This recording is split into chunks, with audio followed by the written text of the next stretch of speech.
কলকাতায় প্রথম রঙ্গমঞ্চ বা নাট্যমঞ্চ কবে স্থাপিত হয়েছিল, কোথায় স্থাপিত হয়েছিল, কারা স্থাপন করেছিলেন, আসুন এই বিষয়ে আপনাদেরকে বলি।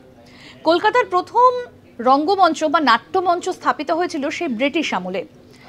1753 সালে কলকাতার প্রথম রঙ্গমঞ্চ তথা নাট্যমঞ্চ প্রতিষ্ঠিত হয়।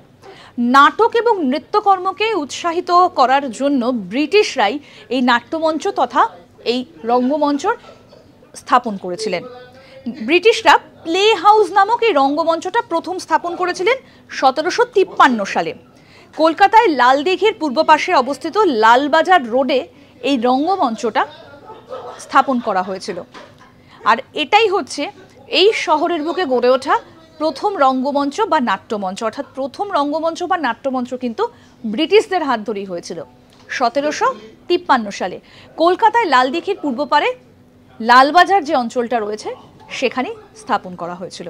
এরকম আরও অনেক অজানা আপডেট পেতে দেখতে থাকুন আজ তাক বাংলার ইউটিউব চ্যানেল, সাবস্ক্রাইব করুন।